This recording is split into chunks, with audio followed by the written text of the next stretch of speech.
أشهد أن محمدًا رسول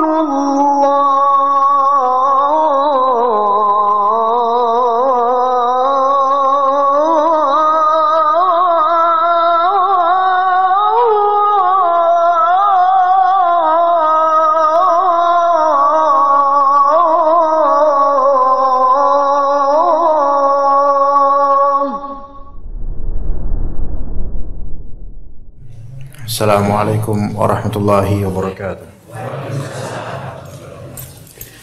Innal hamdalillah nahmaduhu wa nasta'inuhu wa nastaghfiruh wa na'udzu billahi min shururi anfusina wa sayyiati a'malina may yahdihillahu fala mudilla lahu wa may yudlil fala hadiya lahu.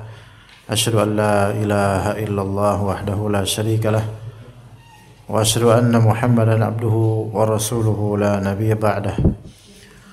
قال الله تعالى يا أيها الذين آمنوا اتقوا الله حق تقاته ولا تموتن إلا وأنتم مسلمون فإن أصدق الحديث كتاب الله وخير الهدي هدي محمد صلى الله عليه وسلم وشر الأمور محدثاتها وكل محدثة بدعة وكل بدعة ضلالة وكل ضلالة في النار. أما بعد, para bapak dan ummahat sekalian rahimani wa rahimakumullah jami'a, kita insyaallah lanjutkan kajian kitab Al-Adab Al-Mufrad dan juga nanti sesi kedua akan ada pengkajian fikih kuliner tentang hal yang najis dari hewan.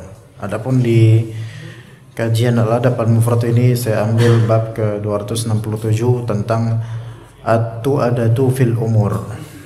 At-tu'adah fil umur yaitu ketenangan.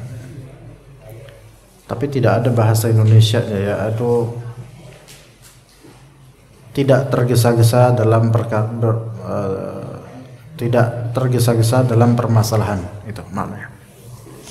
Ya, at-tu'adatu fil umur yaitu tidak tergesa-gesa dalam masalah permasalahan.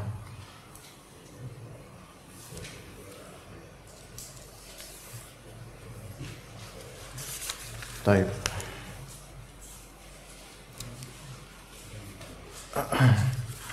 Dalam hadis di Al-Adab Al-Mufrad nomor 584, dan kemungkinan untuk pertemuan mendatang kita memakai kitab lain yang lebih mudah terjangkau insyaallah ya. Hadis 584, haddatsana Abu Ma'mar qala haddatsana Abdul Warith qala haddatsana Yunus an Abdurrahman bin Abi Bakrah an Ashaj Abdul Qais. Jadi ini nama sahabatnya Ashaj Abdul Qais. Ya, Ashaj namanya. Atau nama aslinya sebenarnya Al-Munzir. Ya, sebutannya Ashaj Abdul Qais.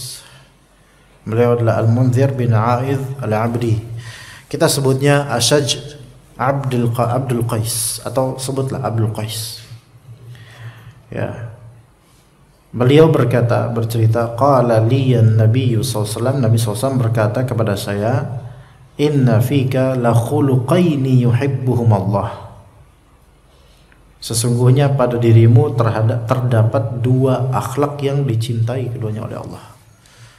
Pada dirimu ada dua akhlak yang dicintai oleh Allah Azza wa Jalla. Kedua akhlak tersebut dicintai oleh Allah Azza wa Jalla. Ya. Dalam riwayat lain di hadis berikutnya, ya Abdul Qais, ya di sini Abdul Qais,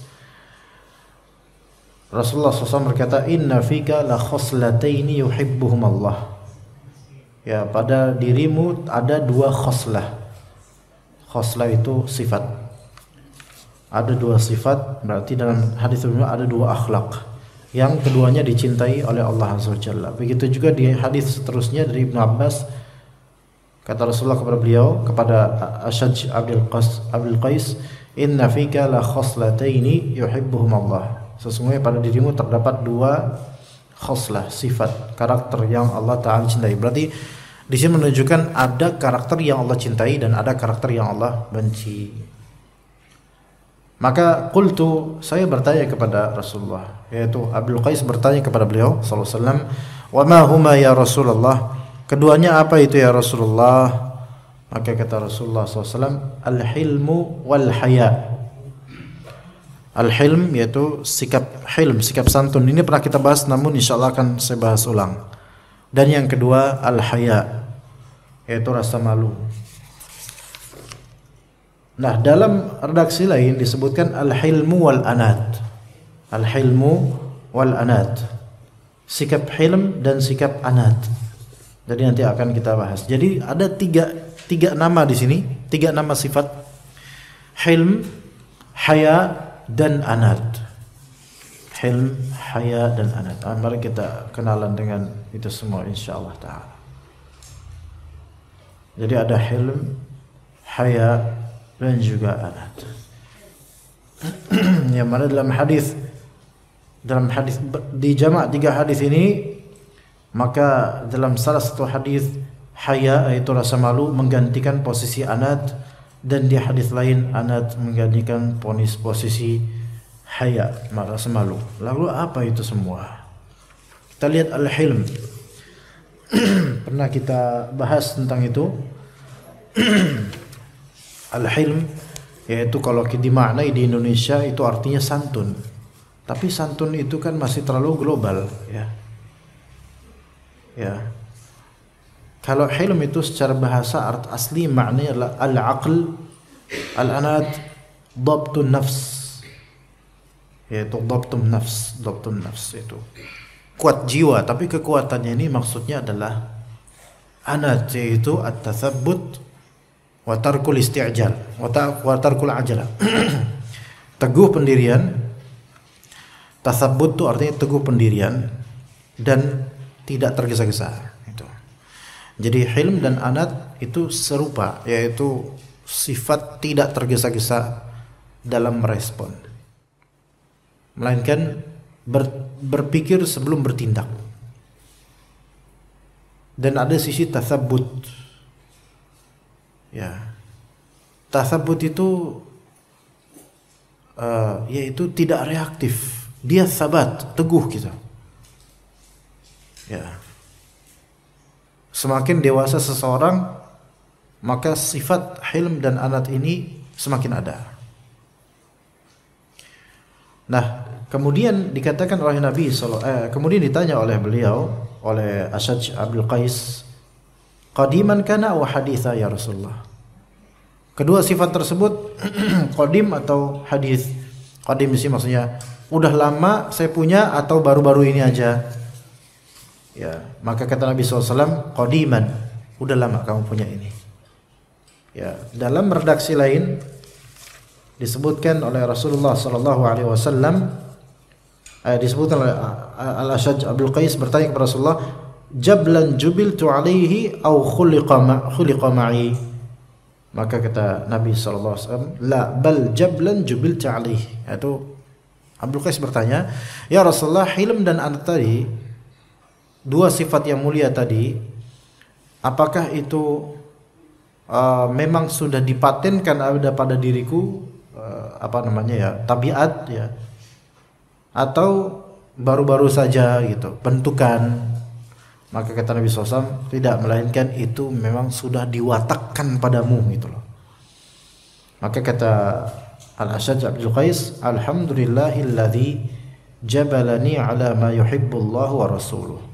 Segala puji bagi Allah yang telah mematenkan watak sesuai dengan yang dicintai oleh Allah dan Rasulnya, yaitu al-hilm dan al-haya. Dalam redaksi lain al-hilm wal anat, yaitu sikap santun, sikap tidak reaktif, ya, sikap teguh dan tidak musta'jil, tidak tergesa-gesa atau terburu-buru, ya. Dan dikatakan oleh para ulama, al-hilmu min syi'aril uqala. Sikap hilm itu merupakan syiarnya orang-orang yang uqala. Uqala itu yaitu orang-orang yang betul-betul menggunakan akalnya. Nah, memang antara al-aql dengan al-hilm itu ada kaitan yang sangat kuat. Al-aql itu makna asal bahasanya atau makna asalnya ar-rabt. Rabt itu yaitu mengikat. Maka disebut iqalul ba'ir, yaitu ikatan unta. Jadi unta itu dulu kalau diparkir itu diikat. Kalau nggak diikat kabur dia. Oke, hafal Al-Quran dikiaskan seperti apa? Seperti unta yang tidak diikat. Kalau misalnya antum tidak mengikatnya dengan murajaah, maka betapa cepatnya hafalan itu akan hilang. Begitu.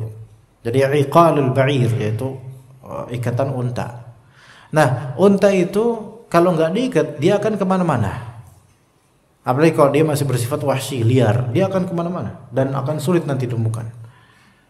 Begitu juga dengan seseorang ketika dia tidak mengikat dirinya dengan akal, maka dia akan ngawur-ngawuran, hidup semaunya, ya sebagaimana orang gila yang hilang akalnya, hilang kewarasannya. Maka kita lihat pakaiannya terserah dia, mau jalan mau ngomong apa terserah dia, karena orang gila yang kita anggap tidak berakal atau hilang akalnya. Maka sifat hilm, sifat tidak tergesa-gesa, ya, itu merupakan syiarnya orang-orang yang logis. Semakin orang itu logis, semakin orang itu menggunakan akalnya dengan baik, maka semakin tidak mudah reaktif dia, semakin tabah dia, semakin teguh dia, semakin sabar dia, dan semakin matang keputusannya. Ya, adapun kalau sebaliknya, kalau tergesa-gesa, ini menunjukkan akalnya kurang sempurna. Makanya anak-anak muda atau mungkin seperti kita dai-dai muda ada ketergesaan. Semakin muda dia semakin banyak poin-poin ketergesaannya. Namun bagi yang sudah punya pengalaman banyak, belajar dari banyak pengalaman, maka memiliki sifat hilm. Memiliki sifat hilm. Nah, hilm juga bisa dimaknai al-aqlu wa ta'khiru mukafa'ati adh-dhalim aw al-'afwu 'anhu aw ghairu dzalik. Hilm juga bisa dimaknai yaitu berakal. Hilm adalah akal itu sendiri dan sikap menunda pembalasan terhadap orang yang zalim. Menunda pembalasan terhadap orang yang zalim. Jadi tidak reaktif, tapi tahan dulu, tahan. Jadi hilm itu sikap menahan, karena akal itu banyak menahan sesuatu. Ya, akal itu dan fungsinya adalah menahan. Ya, sebagaimana unta yang ditahan pergi kemana-mana dengan adanya iqal, yaitu ikatan tali.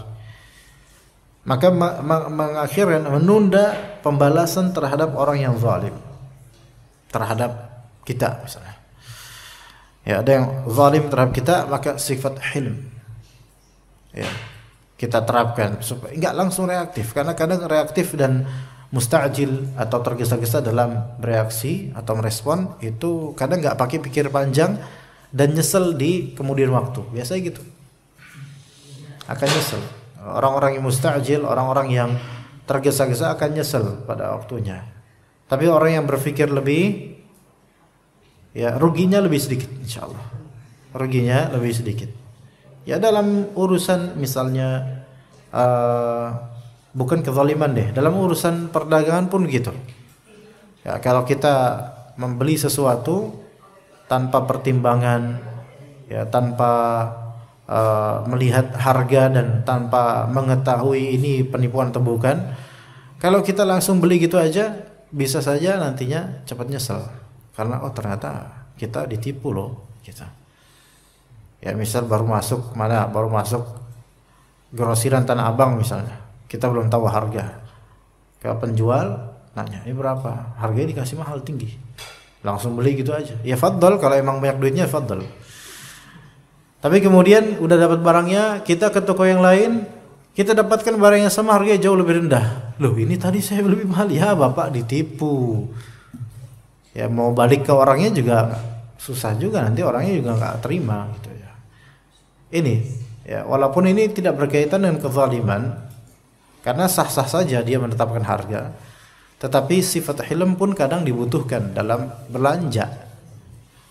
Dan ibu-ibu ahli dalam masalah itu insyaallah, ya, melihat harganya. Tapi ada sikap yang tidak hilmnya sebagian ibu-ibu ketika melihat ini harga agak naik, dia bilang, ih mahal banget bang. Nah itu komentar mahal banget itu kadang-kadang bikin sebel pedagang. Ini mahal banget, padahal itu harga normal gitu. Hanya supaya berharap diturunkan ya. Tapi biarin dah, ibu-ibu emang fitrahnya seperti itu ya. Kalau nggak gitu kita bisa bangkrut ya bapak-bapak ya. Nah, juga al-afu anhu, yaitu sikap hilm ini adalah suatu pemaafan biasanya. Kalau nggak mengakhirkan, memaafkan. Jadi nggak langsung membalas, Misalnya apa ya? Kita dizalimi oleh orang seperti apa coba? Contoh. Yang belakangan ini saya teringat masalah utang. Bukan saya ngutang, bukan, orang ngutang. Ya, kita ngutangin orang misalnya, dan orang itu ternyata tidak berkabar. Janjinya setiap bulan berkabar gitu. Tapi ya ternyata gak berkabar, sampai setahun gak berkabar. Ya bulan pertama tenang. Oh kok dia gak berkabar, katanya mau cicil tiap bulan. Bulan kedua oke, belum ada suara nih orang ini. Ya, padahal selalu ngelihat status atau mungkin tulisan kita. Bulan ketiga nggak ada kabar, mulai kan? Ya, mulai gimana ya? Mulai merah lah ini apa namanya? Menuju merah auranya nih. Orang gimana nih? Ya, tapi itu penundaan tersebut itu udah merupakan sikap hilm. Bukan di bulan pertama langsung mencak-mencak, mana woi, masa saya duluan yang WhatsApp kamu gitu. Enggak, tenang dulu, biarin ya. Bulan kedua masih kayak gitu, biarin. Bulan ketiga masih, wah ini lumayan hilm. Yang paling sempurna hilmnya adalah bulan kelima, udahlah lunasin aja. Assalamualaikum, afwan, udah hutang antum ana lunasi, udah nggak usah bayar dah. Wah masya Allah Ustaz, alhamdulillah, jazakallah khair, itulah yang anda tunggu Ustaz. Allah yahdik.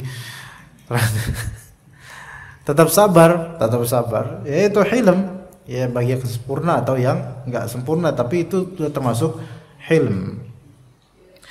Dan perkataan Nabi SAW qadiman, yaitu jibillan, menunjukkan bahwasanya hilm, sikap hilm itu ada dua kemungkinan pada diri seorang. Imma memang itu watak asli, atau itu adalah hasil latihan, melatih diri.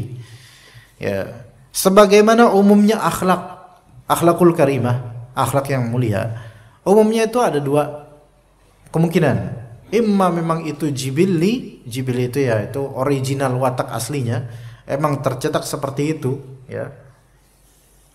Dan ada pula yang aslinya bukan begitu, asli malah lawan sebaliknya gitu loh. Aslinya adalah sebaliknya dari akhlak mulia, sebaliknya, melainkan dia melatih dirinya untuk berakhlak seperti itu. Ya, sebagaimana akhlak mulia lainnya, kedermawanan. Ada orang yang memang dermawan itu memang watak aslinya dermawan. Ada juga orang yang dermawannya itu baru kemarin sore. Ya gitu. Ya, itu. Iya, karena baru belajar dermawan, akhirnya berhasil menjadi seorang yang dermawan. Apalagi lainnya coba, watak yang bagus apa? Tapi ada sifat yang bagus apa? Ramah, ya. Ramah itu akhlak mulia. Ramah, kemudian wajahnya berseri-seri ketemu orang tuh selalu tersenyum ya, apalagi kalau ada maunya makin senyum ya kan gitu. Nah itu dulunya nggak gitu, dulunya wajahnya itu kelipet-lipet dan apa ya, orang tuh kalau ngelihat itu orang itu bakal apa ya, ini orang naas banget sih hidup gitu kan. Tapi kemudian dulunya seperti itu tidak baik kelihatannya wajahnya, tapi kemudian mungkin ada teguran atau perjalanan hidup seiring jalannya waktu, akhirnya dia melatih dirinya untuk murah senyum. Dan di antara akhlak Nabi SAW adalah ketika bicara sambil senyum, itu akhlak Nabi, dan itu nggak mudah untuk kita terapkan jemaah sekalian. Gimana sambil senyum? Ngomong sambil senyum, enak ya diri ya, itu Nabi pemimpin loh. Ya karena kita itu pemimpin tuh harus tegas, harus kelihatan sangar, harus ini. Jadi kalau ngomong dengan demikian tegang gitu. Ya, fadl kalau mau kayak gitu. Cuman kalau lebih sunnah Nabi SAW sesuai konteks. Kalau ngomong di keseharian senyum, sama istrinya lah, sama anaknya lah, sama tetangganya lah, sama teman kerabatnya dan seterusnya senyum. Gimana kabar antum? Ya kan? Gak enak kalau ketemu di depan habis motor kemudian keluar turun dari motor, taruh helm, gimana kabar antum? Alhamdulillah bukhair. Antum gimana? Alhamdulillah. Ayo kerjaan, ayo. Datar aja, hambar gitu ya. Masuk, assalamualaikum. Disalami assalamualaikum, assalamualaikum, assalamualaikum. Orang senyum juga sungkan nih, ya Allah nih robot mana gitu kan. Nah, emang ini tidak langsung tercela, tetapi kalau mau lebih berakhlak mulia seperti Rasulullah SAW. Apalagi kata Nabi SAW, tabassumuka fi wajhi akhika sadaqah. Senyummu fi wajhi, di wajah, senyummu di wajah saudaramu itu sedekah. Senyumnya itu di wajah saudaranya. Jadi ada fi di sini ada shot into the face gitu loh. Jadi masuk ke wajah orang gitu senyumnya gitu. Iya. Coba ada saya. Ada senyum antum. Nah, antum udah balas senyum kan gitu kan? Coba. Ayo Pak. Ya. Bapak gimana kabarnya Pak? Anda ngeliat handbagnya ya, nggak ngeliat orangnya. Akhirnya Nabi SAW mengatakan tabassum fi wajhi akhika, di wajah saudaramu. Jadi senyumnya tuh di wajahnya gitu, maksudnya shot ya Pak. Nembak ke wajahnya senyumnya gitu loh. Iya. Seperti itu. Ya bukan. Pak Deden gimana Pak Deden? Baik, kemana? Gimana? Hah? Anda ngeliatnya ke stop kontak kan, jadi ya, nih orang kok ngeremehin apa gimana gitu kan? Apa buta atau gimana nih orang? Nah jadi fi wajhi haqiqah itu sedekah. Taib orang ada yang memang aslinya nggak murah senyum, bermuka masam terus, abasa wa tawalla terus, hidupnya abasa wa tawalla. Iya, hidupnya itu abasa wa tawalla. Surat favoritnya mungkin itu jangan-jangan. Tapi kemudian akhirnya ditegur sama saudaranya, kamu itu deh kalau kamu kayak gini hidup itu jodoh susah, kerjaan susah. Iya, jodoh susah dapat, kerjaan susah dapat. Semua calon mertua itu bertawuz kepada Allah daripada dirimu gitu kan. Iya. Gak enak ketemu calon mantu kayak gitu. Coba calon mantu ketemu kayak gitu. Ayo Om, saya to the point aja Om, saya gak basa-basi orangnya. Saya pengen nikah sama putri Anda. Itu gimana Pak rasanya? A'udzubillahi minka gitu. Saya berlindung pada Allah daripada dirimu gitu. Iya, tapi kalau misalnya tabassum, dilatih, man. Coba kamu latihlah, senyumlah walaupun terpaksa gitu. Ya, bertingkah senyumlah gitu loh. Ya, jadi enak ya. Jadi enak. Tapi jangan di setiap konteks ya, di konteks perang, di konteks khutbah Jumat, yang enggak senyumlah. Khutbah Jumat senyum gimana? Enggak mungkin. Rasulullah enggak begitu. Mainnya suara lantang di khutbah Jumat. Jadi ada konteksnya, tapi di keumuman waktu, di keumuman muasyarah Rasulullah SAW tersenyum. Ini akhlak yang bisa akhlak yang bisa jibil aja, akhlak mulia atau akhlak pada umumnya. Ada yang sifatnya jibilli, itu original, watak asli, tabi'i, dan yang kedua ada mukhtalaq, akhlak yang mukhtalaq atau mustana', akhlak yang dibuat, yang dilatih. Iya. Gitu. Nah, bisa baik akhlak buruk atau akhlak baik, terutama akhlak baik yang terus kita perhatikan, lebih kita perhatikan ya. Dan seseorang ketika dia memang punya watak asli yang mungkin tadinya buruk, apakah bisa dia poles kemudian menjadi lebih baik? Insya Allah sebenarnya bisa ya. Ada yang memang kesulitan, ada ya apalagi yang sudah berusia, apalagi 40 tahun lebih udah sulit untuk diubah. Tapi kalau masih muda masih bisa dipoles insya Allah. Masih bisa dipoles insya Allah. Ya. Jangan kita tuh beralasan dengan aku tuh kayak begini orangnya. Ya jangan gitu. Ya kalau memang itu buruk, ya jangan aku tuh gini, berhujjah dengan keginian. Ya. Ya, jadi harus ada usaha untuk mengubah lebih baik lah, walaupun belum bisa maksimal, seenggaknya berusaha. Ya. Nah, di antara akhlak buruk kan musta'jil, apa-apa serba terburu-buru. Ada orang kayak gitu. Atau apa-apa serba panik. Ada orang kayak gitu. Sebenarnya bisa dipoles. Bisa. Ya, masalah seperti alergi saja Ketoprak bukan? Hah? Oh ikan. Ntar kok tukang ketoprak ingetin lah. Ya soalnya Ana mulai lapar ini ya. Karena tadi makan bubur sebenarnya, jadi nanti ya kan tadi antum udah mulai lapar belum? Tadi di kajian, habis kajian pagi itu makan bubur soalnya. Jadi seperti udah apa ya, minta lagi dia gitu. Request lagi. Ana enggak request di sini. Ana nanti habis kajian pengen langsung pulang, pengen menikmati makanan dari istri insyaallah. Ya. Tapi Ana enggak tahu istri Ana masak apa enggak, Ana enggak tahu ini. Ya. Sebelum ketoprak apa tadi Pak? Ngomong apa kita?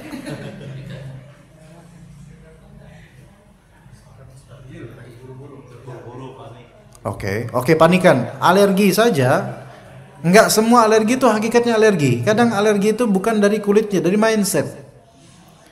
Sebagiannya ada emang asli kulitnya, betul ya, secara saintifik terbukti dia alergi dalam masalah ini. Tapi sebagian itu sebenarnya bukan alergi dari segi skin, kulit atau fisik, melainkan mindset, pikiran. Dan itu bisa dipoles sebenarnya. Itu bisa dipoles, ya. Yaitu dengan coba beranikan diri, ya. Insya Allah enggak. Mindset banyak orang coba ulet bulu nih Pak, ulet bulu, ya kan? Ulet bulu kan, itu kan gatel kata mereka. Apakah benar bikin gatel atau enggak? Sebenarnya kan tergantung bagian mana yang terkena gitu loh. Saya sudah mencoba ulet bulu dari beragam jenis ulet bulu, apalagi yang botak-botak itu uletnya, itu taruh di tangan sini, enggak gatel. Coba aja, taruh ulet bulu di sini, ya, biarin dia jalan, enggak gatel beneran. Kalau Bapak sekarang mau cari ulet bulu buat saya buktiin Pak, taruh sini. Ya, nah itu karena jijinya itu, jadi kerasa enggak ini, ya. Tapi kalau ditaruh di bagian ini, ya itu baru gatel, ya kan? Bener nggak Pak? Bener emang, karena di kulit yang ini baru gatel, kalau di kulit ini nggak gatel dia. Coba aja Pak. Apalagi kalau di kulit ini taruh gini, terus diremes gini ya, coba. Ya, iya. Nggak gatel insyaallah bagian sini. Tapi kan orang kebanyakan, wah nih gatel nih. Ya, begitu juga dengan ular. Dari 100% ular di dunia ini, cuman 25% doang yang punya bisa, sisanya enggak. Tapi bagi semua orang ular itu semua berbisa karena mindset. Mindset itu harus dibenahi dulu gitu supaya ketakutannya enggak berlebih. Maka akhlak pun begitu. Ya, kita enggak bisa mengatakan 100% orang itu kalau udah buruk pasti buruk terus. Bisa dia untuk berubah dengan usaha bismillah berubah. Yang tadinya memang pemarah, ya dari kecil pemarah misalnya, dari kecil pemarah, tapi dididik lama-lama bisa. Iya. Awal kajian ngantuk, nah bangun kan, nah itu kan, jadi kan bisa berubah, orang bisa berubah. Iya, orang bisa berubah. Iya, bangun kan akhirnya kan bisa diubah orang itu. Iya. Nah, jadi itu ada akhlak yang namanya akhlak yang sifatnya jibilli. Jibilli itu tabiat watak aslinya begitu. Tapi watak asli pun itu di sebagiannya emang bisa diubah. Dan ada akhlak yang nomor 2 yaitu mukhtalaq mustana yang dilatih. Ini bisa kebalikan dari positif ke negatif bisa, dari negatif ke positif bisa. Orang yang tadinya dia misalnya dia dermawan. Laki-laki ini dermawan. Setelah nikah jadi afrik, bakhil, medit, pelit. Ya. Iya. Karena apa? Karena ternyata setelah nikah dia sangat cinta sama istrinya yang itu super duper bakhilnya minta ampun. Jadi suaminya betul-betul dilatih oleh istrinya supaya jangan pernah sedekah. Itu bisa kayak gitu. Pokoknya uangmu di tanganku gitu. Akhirnya bener. Seluruh kartu ATM, kartu kredit sampai surat-surat dipegang oleh istrinya. Iya. Masya Allah ini luar biasa nih. Posesif ya. Nah, akhirnya yang tadi dermawan mulai berubah menjadi mindset istri keikut juga, yaitu buat apa saya ngasih ke orang, kan saya udah cukup istri saya. Makanya Nabi SAW juga pernah mengatakan bahwa saya anak-anak itu ya membuat bapak-bapak banyak jadi pengecut, membuat bapak-bapak banyak jadi bakhil. Iya, kata Nabi SAW, iya. Apakah itu baik? Ya enggak juga. Ya, pengecutnya gimana? Karena bapak-bapak jadi pengecut, jadi banyak ketakutan akan masa depan. Ntar anak saya sekolah gimana, ntar itu pengecut. Orang yang terlalu khawatir masa depan padahal udah jamin sama Allah rezekinya, itu pengecut. Juga bakhil, karena mau ngasih sedekah ke orang, mikirin anak. Ya kan? Kadang gitu nggak Pak? Bener nggak Pak? Iya bener. Itu kadang-kadang ada yang bener, bagus, karena memang pas-pasan ya udah buat anak aja, buat anak istri. Ada yang berkelebihan tapi udah tabung buat masa depan anak, nggak usah sedekah sama sekali. Ya nggak, ini salah. Seandainya kayak gitu benar, maka nggak ada lagi syariat sedekah udah. Ya. Nah jadi ini bisa dipoles, bisa berubah dari positif lebih bagus menuju negatif. Dan sebaliknya yang terbaik adalah dari negatif tadi ya tidak baik menjadi baik. Ya, kita lihat kadang-kadang sebagian dari anak kecil ketika masih balita itu bawelnya minta ampun, masya Allah. Sampai bapaknya itu berkali-kali, ini anak siapa sih? Kayak bukan anak saya ini. Ibunya juga bilang gitu, Mas ini anak siapa sih? Nah itu kan yang lahir dari rahim kamu. Kayaknya bukan dia, kayak ditukar kayak kamu nih. Kadang kayak gitu, saking ini anak kok ngeselin gitu ya. Tapi ternyata setelah dididik, bergaul dengan anak-anak yang baik, berubah. Ada anak yang tadinya masya Allah cerewetnya pas balita itu benar-benar bikin kesel orang tuanya. Tapi akhirnya ketika harus remaja, pendiam, bisa kayak gitu. Bisa kayak gitu. Lah buktinya bapak-bapak sendiri kita semua nih. Dulu waktu kita balita diajak sama ayah kita ke masjid Pak, lari-larian enggak Pak? Kalau bapak ini kelihatan kayaknya dulu larian pasti masjid. Iya. Lari-lari ngelangkahin orang tua, wah berisik. Sekarang bapak-bapak masih gitu enggak Pak? Kalau masih gitu, saya lapor polisi kayaknya ini ada penyimpangan akal ini. Ya udah enggak, ya orang bisa berubah menjadi baik kan? Alhamdulillah. Karena faktor environment ya. Jadi itulah yang namanya akhlak yang mukhtalaq atau mustana' yang bisa dipoles. Ya. Baik, Nabi SAW memuji Asyaj Abdul Qais. Ini juga ada pelajaran. Dengan pujian sesungguhnya ya Abdul Qais, engkau memiliki dua sifat yang bagus yang Allah cintai. Al-Hilm dan Al-Anat, dalam riwayat lain Al-Hilm dan Al-Haya. Kenyataan ini, hadis ini tidak bertentangan dengan larangan memuji orang di depan wajahnya. Memang ada larangannya itu. Memang ada larangan memuji orang langsung di depan mukanya. Itu ada larangannya dan disebutkan dalam hadis ya. Ya pada hadis itu hadis yang sahih riwayat Bukhari dan juga Muslim. Hadis Abu Bakrah, ada seseorang disebut-sebut ya, dekat Nabi SAW ya. Kemudian ada sahabat Nabi lainnya memuji orang ini ya. Memuji orang yang disebut-sebut ini. Orangnya ada gitu, orangnya ada. Dipuji-puji sama sahabat lainnya, maka kata Nabi SAW, "Waihaq, celaka engkau. Qata'ta 'unuqa sahibika." Engkau telah memotong leher sahabatmu. Ya. In kana ahadukum madihan la mahalah, kalau memang seorang dari kalian terpaksa memuji saudaranya, sahabatnya, falyaqul, maka katakanlah ahsabu kadza kadza. Saya menduga atau saya pikir, menurut saya kamu gitu. Kalimat-kalimat yang tidak memastikan 100% gitu loh Pak. Ya, paham enggak cuma?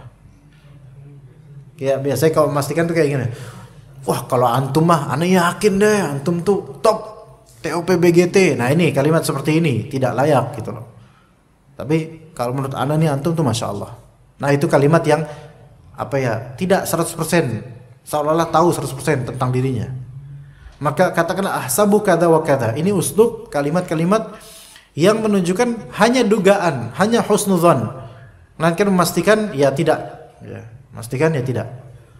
Ya, in kana yara annahu kadzalik, kalau memang benar dia melihat itu, maka dia silahkan memuji. Kalau memang terpaksa memuji, puji. Ya, puji. Ya, contoh misalnya ada tetangga kita ngasih kita makanan misalnya. Kemudian kita puji dia, bagus, ini boleh begitu puji dan karena dalam hadis Nabi SAW lainnya, maka hendaklah dia memujinya, menyebut kebaikannya, iya. Ya, misalnya, ya Allah, antum masya Allah, antum lihat antum itu masya Allah baik, alhamdulillah gitu. Nah ini kalimat-kalimatnya. Ya, nggak seperti memuji yang berlebih atau seperti memastikan antum tuh yang orang yang baik terbaik di RT ini. Bahkan Anda belum pernah melihat orang sebaik antum. Kalimat-kalimat yang lama-lama juga orang itu empet juga dengernya gitu. Iya, ya. Nah. Dan kemudian juga katakan wahasibuhu Allah, wahasibuhu Allah, dan hanya Allah lah yang lebih tahu tentang antum, atau Allah tahu mudah-mudahan tentang kebaikan antum. Wala yuzakki 'ala Allahi ahada. Ya, kalimat-kalimat seperti wala uzakki 'ala Allahi ahada, aku tidak mendahului Allah dalam memuji seseorang. Itu maksudnya apa? Maksudnya saya memuji antum, Anda memuji antum, ini bukan karena Anda lebih tahu daripada Allah tentang diri antum, tapi yang tampak di Anda ya antum tuh masya Allah gitu. Ya, kalimat-kalimat seperti itu. Intinya adalah kalau di uruf kita itu jangan memuji itu secara absolut pujiannya gitu. Ya, misalnya antum tuh nggak pernah absen di kajian misalnya, kalau Anda bilang antum itu masya Allah. Orang kayak gini, orang kayak antum tuh nggak bakal pernah absen di kajian. Ana yakin. Ya, masya Allah. Taunya besoknya nggak hadir kan? Perlu dipastikan antum nggak bakal absen. Ya. Karena orang itu nggak ada yang sempurna. Sehebat-hebat dia, pada waktunya dia akan terjadi khalal, yaitu kesalahan, khata di hal yang dipuji-puji itu. Sekarang siapa pemain terbaik sepak bola di dunia sekarang? Nah, selain Bambang Pamungkas, siapa? Hah? Tidak ada pemain sepak terbaik. Pemain terbaik pun pasti pernah miss, pernah nendang salah gitu loh. Nggak bisa kita kan, oh kalau dia nih tenang penalti pasti gol dia. Taunya ketepis atau kena tiang atau malah melenceng. Manusia, makanya wala uzakki 'ala Allahi ahada. Aku tidak pernah mendahului Allah dalam memuji seseorang, karena Allah lebih tahu tentang hakikat seseorang. Baik memuji langsung maupun kita memuji tanpa kehadiran orang tersebut. Ya, maka di antara sunnahnya adalah kita katakan wala uzakki 'ala Allahi ahada. Kalau diartikan di Indonesia, saya enggak mendahului Allah dalam urusan memuji ini. Saya cuma memuji hal yang saya lihat secara zahir gitu. Adapun batinnya kita enggak tahu. Ya, hakikatnya kita nggak tahu. Nah, Nabi SAW memuji, tapi di hadis ini Nabi SAW seolah-olah apa? Melarang seseorang untuk memuji seseorang di depan mukanya. Sampai kata Nabi tadi apa? Wa haq qata'ta unuqa sahibik. Engkau telah memotong leher sahabatmu. Juga dalam hadis lain kan masalah larangan untuk memuji, yaitu barang siapa yang memuji tanpa kebenaran, maka dia berhak mendapat apa? Taburan debu. Ya. Iya, dilempar debu ke mukanya gitu.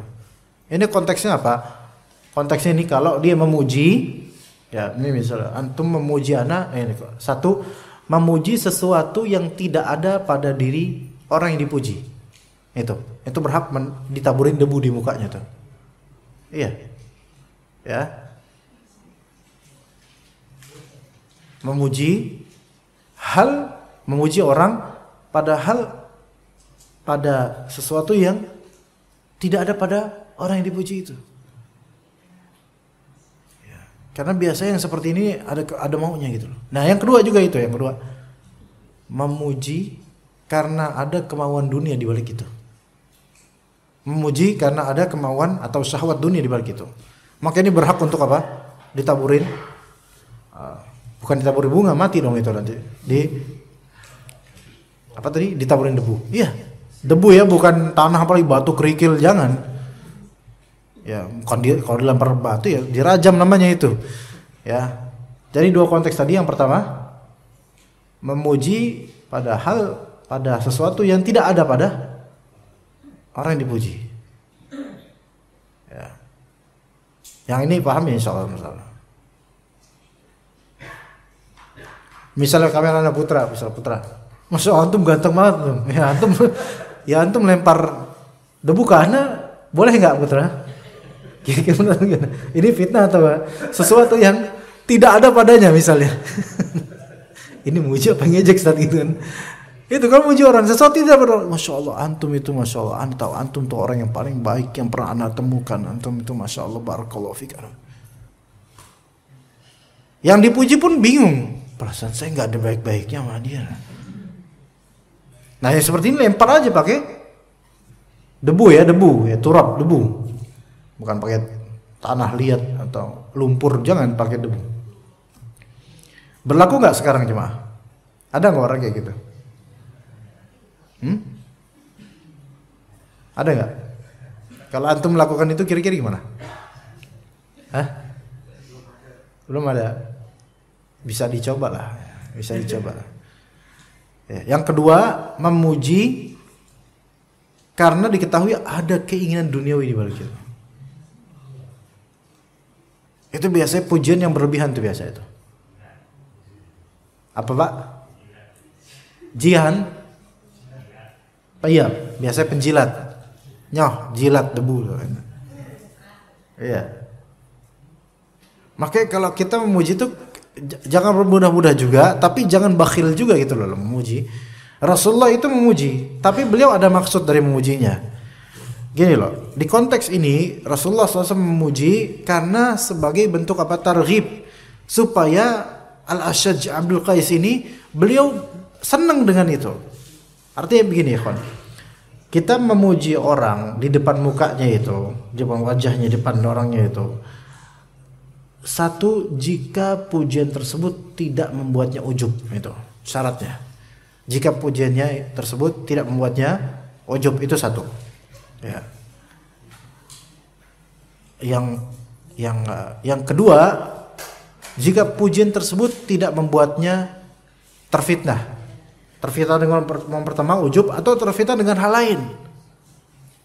Ya, terfitnah dengan hal lain, membuat dia teruji dengan hal lain. Misalnya, yang kedua ini misalnya.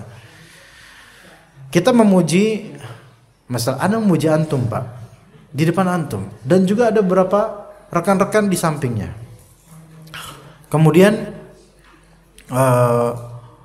Masya Allah antum tuh, Masya Allah antum dermawan, antum orang yang sangat kaya, Masya Allah banyak mendapatkan manfaat dari antum untuk anak-anak, jazakumullah khairan. Teman-teman yang lain yang sedikit yang lihat, yang dengar, itu mereka kebetulan lagi apa? Lagi kebingungan soal duit. Anda ngomong kayak gitu, muji antum depan mereka, akhirnya mereka kan terinspirasi untuk apa? Untuk ngutang. Akhirnya datang satu-satu. Loh, antum siapa ya akhi? Anak kemarin yang hadir itu, loh nggak ada apa kok antum di sini. Afwan antum kan kata Ustadz ini kan antum dermawan ya, jadi pengen. Akhirnya orang pada minta utang. Maka ini memuji yang tidak pantas pada tempat, tidak pada tempatnya, jangan membuatnya nanti terfitnah. Ya.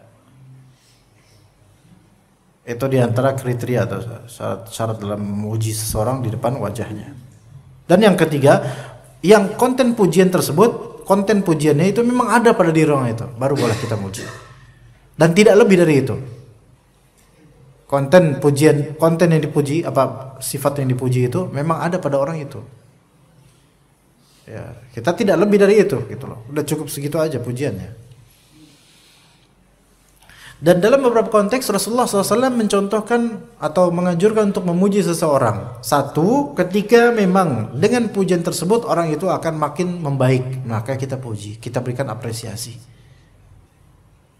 Ya, terutama kalau masih kecil, anak kecil. Tidak masalah ikhwan, nggak masalah bapak sekalian, sebagai bapak lebih paham daripada saya.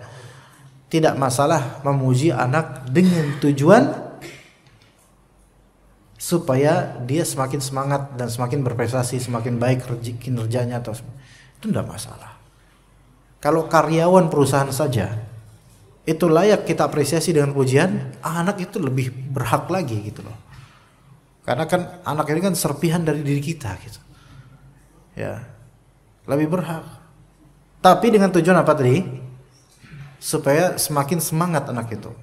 Adapun pujian yang membuat anak ini semakin ujub atau membuatnya keras hati atau membuatnya sombong, maka nggak boleh kita muji dalam podcast ini. Contoh, ya anak ini dadanya bidang, maksudnya dari kecil udah kelihatan keker. Maka kemudian dia bilang, ini dong anak saya, misalnya anak tentara ya, dan anak melatih anak-anak supaya tegas, tegap gitu. Gini dong, ini baru anak tentara gitu. Itu nggak boleh seperti itu. Kenapa? Itu akan membuat dia ujub. Bahkan masih kecil kayak gitu, ketemu teman-temannya, nanti dia akan ngungkit itu anak tuh. Lo anak siapa lo? Gua anak tentara. Lo anak siapa lo? Bapak lo kerja apaan? Atau anak ustadz. Dan ini problematika banyak dari anak ustadz yang dari kecil tuh sudah dituntun untuk dihormati, didewakan, ditinggi-tinggikan. Orang tuanya yang menjulurkan untuk itu gitu loh, orang tuanya. Dan ini terjadi pada sebagian kiai, sebagian anak kiai dan sebagian para gus. Kok kayak para gus apanya Pak? Iya, para gus para bot ya. Kok jadi kelontong gitu Pak ya? Nah, para gus ya. Para guses ya, jadi jamaknya gus kan guses ya, kalau bahasa Inggrisnya gitu. Pak gus itu kan kalau nggak soang kalau nggak salah ya. Nah, gus kan anaknya kiai. Banyak dari mereka ini diakui oleh banyak teman-teman di Jawa Timur. Ya, gila kehormatan, nggak dihormatin sedikit baper. Saya nih gus loh, gitu loh. Ya. Kenapa? Karena dari kecil itu diidentikan, dia anak kiai. Cium tangannya walaupun masih kecil. Cium tangannya. Supaya sering dipuji. Ini baru nih anaknya ustadz gitu. Karena membuat dia semakin ujub. Maka ini nggak boleh. Inilah konteks yang nggak boleh ini. Ini yang membuat yang dipuji itu seperti dipotong lehernya gitu loh. Membuat orang ini mati gitu loh. Membuat orang ini mati hatinya dengan pujian. Nauzubillah min dzalik. Nah, ini konteks yang tidak boleh. Jadi ada dua kemungkinan. Memuji itu boleh dan ada memuji yang tidak boleh. Memuji yang boleh bahkan kadang-kadang dianjurkan. Dalam konteks apa? Dalam konteks kita mengapresiasi pemberian orang. Atau dalam konteks kita memotivasi orang supaya sebaik itu atau lebih baik daripada itu. Tuh bisa. Sebagian Rasulullah itu dua-duanya ini sunnah Rasul SAW. Ya, mengapresiasi pemberian orang itu sunnah Rasul SAW. Man sana'a ilaikum ma'rufa fakafi'uh. Ya, barang siapa yang memberikan kebaikan padamu, maka berikan mukafaah, timbal balik yang sepadan. Dalam redaksi lain, berikanlah pujian, sebutlah pemberiannya, gitu. Kalau nggak bisa, katakanlah jazakumullah khairah. Jadi jazakumullah khairah itu adalah alternatif kalau apa-apa itu udah nggak bisa lagi dia kasih. Maka cukup jazakallah khairah. Kalau antum bisa ngasih, bisa memberikan timbal balik, maka lebih afdal. Iya. Misalnya, ini apa nih? Teh ya? Misalnya di antara antum ternyata kemari udah dari rumah persiapin dodol buat ana, 1 pak misalnya. Ustaz, ini dodol buat antum, Ustaz. Wah, jazakallah khairah. Kita biasanya jazakallah khairah doang. Enggak ada pikiran pengen memberikan timbal balik. Apa ya? Dah nih buat antum dah. Sepadan enggak? Kata Nabi fakafi'u, berikan balasan yang mukafa yang sepadan. Dodol sama ini sepadan enggak, Pak? Ya enggak, cari yang sepadan. Apa ya? Inilah satu negara buat kamu. Apa ya? Masya Allah. Nanti soalnya hadiah buat antum. Ya itu. Itu boleh nggak itu? Boleh. Atau hadiahnya langsung. Ini anda ada parfum nih. Nah, ada parfum nih. Nah, misalnya. Ini ada parfum nih ini buat antum. Ini dulu berapa harganya? 45.000. Pas ini segini. Ana jual juga ini 45.000 ini. Jadi kalau antum mau beli parfum di Ana segini 45.000, Pak. Iya. Ini Ana lagi jualan ini. Iya, ini benar 46 mili dia. Produk dari Saudi, Pak. Boleh nyoba nanti ya, kalau mencoba habis kajian antum mau coba nanti. Ya. Iya, udah marketing kayak gini terus habis kajian enggak ada yang beli, itu keterlaluan. Ya. Jadi, ini buat antum nih, foto-foto. Ini mukafah bukan sepadan. Iya, sepadan. Secara nominal harga sepadan. Ya gitu. Tapi kita kebiasaan nggak punya apa? Nggak punya inisiatif untuk itu. Menjadikan jazakallah khairah, udah itu aja dah. Memang benar kata Nabi itu sudah mencukupi. Tetapi kan Nabi SAW dan hadis itu kan menyebutkan fakafiuh dulu. Berikan mukafaah. Mukafaah di sini adalah hal yang sepadan dengan effortnya memberi hadiah pada kita. Apa? Ini siapa yang ngomong? Apa? Ini mulutnya ditutup semuanya, saya nggak tahu yang ngomong siapa ya. Nggak, pokoknya siapa yang ngomong. Iya, gimana Bu? Kalau nggak ada ya jazakallah khairah. Cuman kan gini Bu, kalau kita sunnah Rasul, iya itu sunnah Rasul SAW, tapi juga ada yang lebih afdol, yang juga sunnah Rasul SAW, yaitu fakafi'u, berikan mukafaah. Adalah seenggaknya niatan, kalau nggak bisa sekarang, entar gitu loh.